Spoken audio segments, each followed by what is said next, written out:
इस कार्यक्रम के पुण्यार्चक हैं श्रीमती विमला काला, पुत्र एवं पुत्रवधू नितिन बरखा, अनल नंदिता, मिथुन प्रियंका, पौत्र एवं पौत्री, आयुष, नमन, रीमा, सुहानी, मानव एवं समस्त काला परिवार। फर्म पूरनमल भवरीलाल काला, मलकपेट, हैदराबाद। पुत्री एवं दामाद वीना राजकुमार जी बड़जात्या, रीना रविंद्र जी सेठी, जैन फूड प्रोडक्ट्स, मुख्तियारगंज, हैदराबाद। जिन जिन को निद्रा नहीं आती हो, ध्यान रखो, आज एक टैबलेट ले जाओ हमसे। हमारे पास मत आ जाना, माँ की टैबलेट दे दो, अभी दे रहे हैं, अभी ले जाओ। हमारे पास समय नहीं। माँ टैबलेट ले जाओ, टैबलेट। अगर रात में नींद नहीं आ रही हो ना भवनलाल जी, तो कभी टैबलेट मत खाना, टैबलेट का त्याग ही कर दो। कितना जीवन बचा है, इन टैबलों को अभक्ष खा के क्या करेंगे। जब भी जाने का समय आए ना, तो गुरु जी के पास पहुंच जाना। अब जो है सो है, आपके जीवन में समर्पण है, जो करना हो इस शरीर का कर लो। मैं तो अपने अब इस देह की रक्षा नहीं करना चाहता, अब मैं तो अपने परिणामों की रक्षा करना चाहता हूं। गुरु चरणों में बैठ जाना। वो देख लो सील सागर जी ने क्या किया, गुरु चरणों में छोड़ दिया। अब कब तक इस शरीर के लिए औषधि, और नहीं तो लोग छेद कर करके खिलाएंगे ज्ञानी। गले में छेद करे नहीं देखे क्या, नाक में ठूसे नहीं देखे क्या। ऐसा जीवन जीव ही नहीं पाए और मर भी अच्छे से नहीं पाए। मां, जिस जिसको अनिद्रा की बीमारी हो, रात में नींद नहीं आती हो, बच्चों को टेंशन हो रही हो, बेटा कुछ नहीं, जब पुस्तक पढ़ते हो तो बड़ी जल्दी नींद आती है ना। कुछ नहीं करना है, एक पुराण ग्रंथ को अपने घर में रख लो, और जब नींद नहीं आ रही तो बहुत अच्छी बात है कि नींद नहीं आ रही राकेश भैया, हम तो नींद जीतने में लगे हैं कि नींद ना आए। कितना अच्छा है, हमें जीतना पड़ रहा है और आपको नहीं आ रही है, तो कितनी अच्छी श्रेष्ठ साधना चल रही ना आपकी। साधना नहीं है, साधना की दूरी है, इसलिए नींद नहीं आ रही है। मां, जिन जिनको नींद नहीं आती है, आज से एक काम करना, काम तो खत्म कर ही लिया, बिस्तर पे चले ही गए हो, तभी तो गए हो काम खत्म करके। अब तो कोई काम की टेंशन लेना नहीं, तो क्या करो, नींद नहीं आएगी, सोना भी है, कुछ नहीं करो। अच्छी बात है, नींद नहीं आ रही, दिन भर से तो समय मिला ही नहीं, जिनवाणी वहां विराजमान करो नीचे और पढ़ने बैठ जाओ। और जैसे ही थोड़ी देर पुराण ग्रंथ पढ़ोगे ज्ञानी, बिना टैबलेट लिए, हाँ इसको शांत करना सीखो, इसको शांत करना सीखो। मां, इतना नहीं तो मोबाइल में देखते देखते ये बच्चे रात रात में कह रहे 2 बजे तक नींद नहीं आ रही। बेटा अभी से 2 बजे तक नींद नहीं आएगी तो तुम्हारे हाथ पैर चलना 40 वर्ष में बंद हो जाएंगे। बिल्कुल सत्य है। सारे रोग पूरे, चाहे डायबिटीज हो, ना तो भोजन कर पाओगे, कमाओगे तो, लेकिन खा नहीं पाओगे। अपने जीवन को सुंदर बनाना है तो जिन दर्शन की प्रक्रिया में पुनः आना ही पड़ेगा। सुबह से अभिषेक पूजन, शाम को वचनिकाएं मां। और जिस दिन तुम्हें मां, क्यों सबसे बुरा लगता है कि हमारे ही पास में सबसे बड़ी टेंशन है, क्योंकि उसका उपाय नहीं पता। उपाय मिल जाए कि भैया ये वाला रोग इससे ठीक होता है तो काम बन जाएगा और टेंशन खत्म हो जाएगी। आपको पता ही नहीं है कि रोग कैसे ठीक होता है, इसलिए टेंशन होती है। और जब पुराण ग्रंथ पढ़ते हो, जैसी वासनाएं तुम्हें सताती हैं, जैसे प्रवृत्ति आपकी चलती है, वहां भी पुराण ग्रंथों में जब बात आती है और उससे कैसे बचा जाता है, ये जब प्रकरण आ जाता है तो तुम्हें उपाय दिखने लग जाता है। अच्छा, ये मेरे अंदर के ही भाव नहीं है, ये तो चतुर्थ काल में भी ऐसे ही परिणति थी। मां, जब है ना अपने को घर में आग लग जाए ना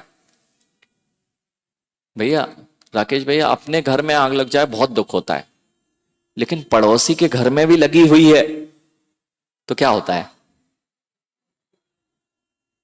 मां, अपने घर में आग लगी तो रोते रोते चिल्लाता है, परेशान हो जाता है कि मेरे घर में आग लग गई, आग लग गई, क्या करें, सब नष्ट हो गया, मेरे से बुरा तो किसी का हुआ ही नहीं, सब कितने अच्छे से रह रहे हैं। और दूसरे के यहां लग जाए तो, पड़ोसी के यहां भी लग गए तो थोड़ी शांति तो बिल्कुल मिलती है। वहां बिल्कुल एक के साथ में, जैसे कि भैया अब तो कोरोना आया है, वो चले गए, ये चले गए, अब क्या करें स्थिति थी। और अकेले के घर में अकेला कोरोना होता ना भैया तो जीभ दहाड़ दहाड़ के रोता। जब पता चल जाता है कि बाजू वाले की स्थिति भी ऐसे ही है जैसी मेरी है तो दुख कम नियम से होता है। अब है बस जैसी वासनाओं से ग्रसित तुम्हारी स्थिति हो सकती है ऐसे संसार के प्रत्येक व्यक्ति की स्थिति ऐसे ही है। जब पुराण ग्रंथ में ये पता चलता है कि ये वासनाएं आज से नहीं हमेशा से हैं और उसका उपाय पता लगता कि मैं दुखी हो रहा हूं तो इन्हीं वासनाओं से हो रहा हूं, जैसे ये वासनाओं से दूर होते हो अपने आप चित्त शांत हो जाता है। कुछ बात समझ में आ रही है भैया? 1 मिनट में ये बच्चे यही चाहते हैं महाराज यहां आने से क्या होता है, यानी यहां आने से सब कुछ होता है। जितने शांत परिणाम वीतरागी प्रभु अरहंत चरणों में आते हैं दुनिया में वह परिणाम कहीं नहीं आ सकते। कुछ नहीं आता हो ना, मां पढ़ना भी नहीं आता हो ना, तो इस वीतरागी मुद्रा को देख के आधा घंटा निकाल दिया करो, अपने आप तुम्हारे जीवन के जितने भी समस्याएं सब समाधान मिल जाएंगे। युवाओं बिल्कुल यह उपाय है, कुछ मत करना, कुछ नहीं पढ़ना, कुछ मत करना, मात्र वह वीतरागी छवि को देखना कि ऐसी शांत मुद्रा, ये मस्तिष्क में अशांति है और कोई चीज शांति वाली दिखेगी तो मस्तिष्क को भी पता चलेगा कि शांति तो यही है, अशांति में मैं भाग रहा हूं। मां चुटकी में रोग दूर हो सकता है ना। जिन जिनको अपने जीवन की समस्याओं का समाधान करना हो चुटकी में कोई नहीं करने वाला है, लेकिन आज से डॉक्टर लिख दे भैया बीपी हो जाए राकेश भैया तो सुबह शाम की टेबलेट लिखोगे और एक दिन गैप करोगे क्या? ये आधी मां तो इसलिए व्रत नहीं ले पा रही महाराज उनने टेबलेट लिखी है इसलिए हम व्रत ही नहीं बन पा रहे। सत्य ना मां? मां सत्य ना? हमें महाराज जी वो रात में औषधि लेना पड़ती है इसलिए हम रात में पानी नहीं छोड़ पा रहे। मां औषधि लेना ही नहीं पड़ेगी, एक बार व्रत तो लो, अपने आप पुण्य इतना झलकेगा कि औषधि की जरूरत ही नहीं पड़ना है। डरते हो भैया, एक दिन में डॉक्टर की प्रिस्क्रिप्शन पे, युवाओं डॉक्टर के प्रिस्क्रिप्शन पे जीवन पर्यंत तुम 2 सुबह 2 शाम को औषधि लेना प्रारंभ कर दी है। आज एक औषधि लेके जाना सारी समस्याओं का समाधान। मां सुबह 1 पेज जिनवाणी का पढ़ो और शाम को 1 पेज जिनवाणी का पढ़ो, जीवन पर्यंत डॉक्टर के घर जाने से बचो। भैया सत्य कोई रोग नहीं, ना बीपी बढ़ेगा, ना तुम्हें हाइपरटेंशन हो सकती है, ना डिप्रेशन हो सकता है, ना टेंशन हो सकती है। बिल्कुल 100% गारंटेड इलाज। आप तो यही ढूंढ देते ना 100%।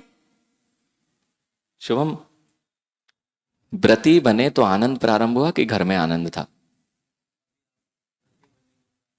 और व्रती बनने के उपरांत तब तक आनंद बना रहेगा जब तक स्वाध्याय चलता रहेगा बेटा। और यहां पे स्वाध्याय बंद करा तो बाहर दिखने लगेगा, और बाहर दिखना प्रारंभ हुआ तो घुटन होने लगेगी, कहां बन गया, वे तो अच्छे हैं, भोगों को भोग रहे हैं। इसलिए राहुल या जितने ब्रह्मचारी बैठे हैं बेटा, मुनि भी बनो तो स्वाध्याय नहीं छूट जाए, नहीं तो संक्लिष्टता बढ़ जाएगी। इसलिए मां क्या करना है, घर में टीवी और मोबाइल नहीं देखना। कितने बच्चों को मोबाइल नहीं दिखाना चाहते? अपने बच्चों से कौन कौन मना करता है मोबाइल नहीं देखना चाहिए? अरे हाथ नहीं करते? अरे वाह कितने अच्छे लोग हैं, अपने बच्चों को नहीं बोलते, दादी पोते को नाती को मां नहीं बोलते। एक भी ऐसा नहीं होगा कि महाराज जी हाथ उठाएंगे तो हमारी मां सब पता है, पोल पट्टी है और स्वीकार नहीं करते हो इसलिए तो घुटन होती है। जितने बच्चों को मोबाइल नहीं दिखाना चाहते मां, आज से सार्वजनिक स्थान पे जहां परिवार बैठा है मोबाइल देखने का त्याग कर दो। वे बच्चे तुम्हें ही देख के मोबाइल चला रहे हैं। आप त्याग नहीं कर पा रहे, बच्चे से बोल रहे त्याग कर दो। हमें समय शाम को समय होता है हम पूरा मोबाइल में निकाल देते हैं। जिनवाणी और वचनिकाओं का स्थान खत्म हो गया है। मां यहां प्रत्येक दिन इतने सुंदर जिनालय, ये जिनालय समोसरण कहलाते हैं। और भैया समोसरण में केवल ज्ञान रूपी ध्वनि ना हो तो कोई समोसरण नहीं। ऐसे ही जिनालयों में तुमने यदि वचनिका बंद कर दी है तो आज से पुनः प्रारंभ कर दो, तब से यह समोसरण बन जाएगा। नहीं आओगे ना महाराज? हम लोग तो ऐसे हैं ट्रेन छूट जाती है तब स्टेशन पे जाते हैं। ऐसे ही करते ना आप लोग। हाँ, महाराज जी तो आए हुए हैं, जब महाराज के प्रवचन चालू हो जाएंगे तो 15-20 मिनट बाद हम पहुंच जाएंगे और ट्रेन पकड़ लेंगे। यानी ऐसे में काम चलेगा क्या? हमारा आपको शांति क्यों नहीं मिल रही है? शांति किसको उसको चाहिए बता दो, बस खत्म कर रहे हैं, नहीं तो अशांति होने लगेगी। महाराज बहुत देर हो गई, छोड़ दो। शांति किस किस को चाहिए? 1 2 3 4 5 6 7 8, नहीं कुछ लोगों को नहीं चाहिए, बहुत सुखी हैं वे लोग, इसलिए हाथ नहीं उठाएंगे। उनको चाहिए ही नहीं। वो चेयरमैन साहब बैठे हैं, वे सब सुखी हैं, बैठे हैं। वो चेयर पे बैठे ना जो सारे चेयरमैन, तो चेयर पे बैठने वाले चेयरमैन और नीचे जमींदार साहब, जमीन पे बैठे सारे। मां शांति चाहिए, उपाय करोगे, डॉक्टर जो प्रेस्क्रिप्शन लिखेगा उसे नहीं फॉलो करोगे तो मिलेगी क्या? तो जिनेंद्र भगवान है, इस संसार के सबसे बड़े डॉक्टर हैं। उन्होंने तुम्हें उपाय बताया कि तुम्हारे जीवन में कभी दुख नहीं आ सकता, शांति शांति रहेगी। बस 2 टाइम की टैबलेट जो उन्होंने 6 आवश्यक 6 चीजों का ध्यान रखना प्रारंभ कर दो। देव शास्त्र गुरु पूजा, 6 आवश्यक जो कहे हैं आपके, दान उपास्ति पूजा, ये प्रारंभ कर दोगे, संयम तप स्वाध्याय, आपके जीवन में कभी अशांति नहीं आ सकती। चैलेंज कहते ना, शर्तिया इलाज। भैया शर्तिया इलाज, किस किस को शांति चाहिए? शांति का उपाय डॉक्टर के पास नहीं मिलेगा, अस्पतालों में नहीं मिलेगा ज्ञानी। संस्कारों को नहीं रोपा गया तो आज त्रिलोक भैया 14-16 के माता पिता से पूछना आज क्या बीत रही होगी। क्यों हुआ वह? बेटा जिसके जीवन में गुरु होगा ना, और जिसके जीवन में देव शास्त्र गुरु के प्रति समर्पण होगा ना, वह कभी भी आत्महत्या का मार्ग नहीं चुन सकता। मां कितने ही समस्याएं आ जाएं, हर समस्या का समाधान है। तुम एक बार गुरु के पास पहुंचना तो ऐसी कोई समस्या नहीं, बस ये मत कहना कि चुटकी में ठीक कर दो। प्रिस्क्रिप्शन डॉक्टर देता है तो जीवन पर्यंत खाते हो। मैंने अभी आपको प्रिस्क्रिप्शन दे दिया है, जिन जिनको ये सारे रोग हैं, और चैलेंज के साथ कह रहे 1 साल स्वाध्याय कर लो और जैसा जीवन यहां बताया हुआ है वैसा जीना चालू कर दो। किसी टैबलेट की जरूरत पड़ जाए तो बात करना। ऐसा बोलने वाला किसी के पास नहीं है, कोई बोल पाए ये, लेकिन सालों से तो चक्कर लगाते लगाते हो गए आपको दुनिया के चबूतरों के। आज जो स्थान है भैया, चबूतरों के चक्कर लगाओगे तो कुछ नहीं मिलने वाला है, और जिनवाणी के चरणों में आ जाओगे तो जीवन में आनंद ही आनंद आने वाला है। इसलिए मां, सब लोग व्यस्त हो ना, बहुत व्यस्त हो ना, तो जैसे इतनी पब्लिक आज दिख रही है मां, प्रतिदिन यदि ऐसे ही पे यहां पर एक जन वाचना करे और सब सुने तो तुम्हारी चिंताएं घर में आ ही नहीं सकती। सब चिंताओं से ग्रसित है पूरा विश्व में, तो पूरा यहां भी और बाहर भी घूम के आया थे। बेटा चिंता को अपने जीवन में स्थान नहीं देना, बाकी तो सब अपने आप आएगा। और उसको बनाने के लिए ज्ञानी अस्पताल की आवश्यकता नहीं, विद्यालयों की आवश्यकता नहीं, ऐसे भव्य जिनालयों की आवश्यकता है।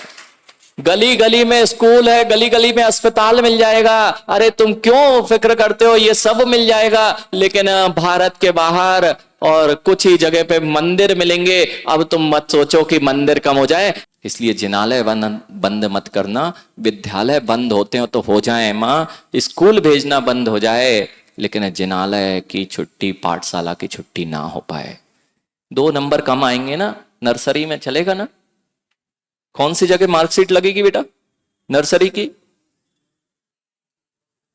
9th में महाराज जी 99.8 आए, और उसके मेरे बच्चे के महाराज जी 95 आए। इसने पढ़ाई अच्छी नहीं की। धन्य हो तुम्हारी बुद्धि। तुम कितने लेके आते थे? तुम लोग तो कमा ही नहीं रहे ना। भवरलाल जी कितने लेके आए थे? उतने में तो महाराज जितने बच्चे लेके आते उतने में तो 3 बार पास हो जाते थे हम। 99 लेके आते थे उतने में तो 3 बच्चे पास हो जाते हैं। भैया ये नंबरों की दौड़ तुम्हें सुखी नहीं कराएगी। ये जितने बैठे ना, ये करोड़पति बैठे हैं, युवाओं सुन लो, ये सब करोड़पति बैठे हैं। ये कोई पढ़े लिखे नहीं है तुम्हारे जैसी डिग्री लिए, लेकिन अपने मस्तिष्क को सुंदर रखे हैं तो यहीं से बैठे बैठे करोड़ों को कमा रहे हैं। इसलिए मां, नंबरों की दौड़ और ये जो भाग दौड़ लगी है कि हमारा बेटा इंजीनियर है, इससे कुछ नहीं होने वाला है। अपने बेटे को देव शास्त्र गुरु का भक्त बनाओ, वह इंजीनियर भी बनेगा, डॉक्टर भी बनेगा और व्यापारी भी बन के करोड़ों में ही खेलेगा, कभी टेंशन में नहीं आ सकता है। नहीं आई बात समझ में? प्रिस्क्रिप्शन समझ में आया? आज से कम 1 पेज पढ़ने का नियम कौन ले रहा है? नहीं है समय मां। अच्छा, वो क्या है ना, बर्तन साफ कितने सालों से कर रहे हैं मां? मल धोने का समय है कि नहीं बच्चों की पुंथरियां धोने के लिए? सुबह से कितनी बार पोंछा लगा लेते हो? नहीं तो पहले बच्चों का मल साफ करने में तुम्हारे पास समय था, अब पोतों का मल साफ करने के लिए, उसकी लघु शंका करने के लिए, साफ करने के लिए समय है। और सुनना है, और सुनना है भैया। दादाजी, पेपर पढ़ने के लिए 1 घंटे मिल जाएगा, लेकिन भगवान के अभिषेक करने के लिए, जिनवाणी का एक पेज पढ़ने के लिए तुम्हारे पास समय नहीं है। राजनीति की चर्चा करने के लिए चौराहे पे खड़े हो जाएं तो पान दबा के घंटों घंटों बात कर लें, और फोन पे अगर बेटी से बात करना प्रारंभ कर दे मां, 1 पेज नहीं पढ़ पाओगे। बता दो, 1 पेज नहीं पढ़ पाओगे। और सुनाए? नहीं, और बताओ, हमारे पास बहुत सारे उपाय हैं मां। मल साफ करने के लिए, बर्तन साफ करने के लिए समय है ना? जिनवाणी का 1 पेज पढ़ने के लिए समय है? किस किस के पास है? अभी भी नहीं है कुछ लोगों के पास है। और थोड़ी नाली साफ की है, नाली कहीं नाली साफ करने वाली अगली पर्याय ना हो जाए, कम से कम जिनवाणी का वाचन करने लगो, जैन कुल मिल जाए। नहीं तो चिंताओं से बचाने वाला मां कोई औषधि नहीं है, उसको खा खा के मर जाओगे, लेकिन चिंताएं दूर नहीं हो पाएंगी। इस कार्यक्रम के पुण्यार्चक थे श्रीमती विमला काला, पुत्र एवं पुत्रवधू नितिन बरखा, अनल नंदिता, मिथुन प्रियंका, पौत्र एवं पौत्री, आयुष, नमन, रीमा, सुहानी, मानव एवं समस्त काला परिवार, फर्म पूरनमल भवरीलाल काला, मलकपेट, हैदराबाद। पुत्री एवं दामाद वीना राजकुमार जी बड़जात्या, रीना रविंद्र जी सेठी, जैन फूड प्रोडक्ट्स, मुख्तियारगंज, हैदराबाद।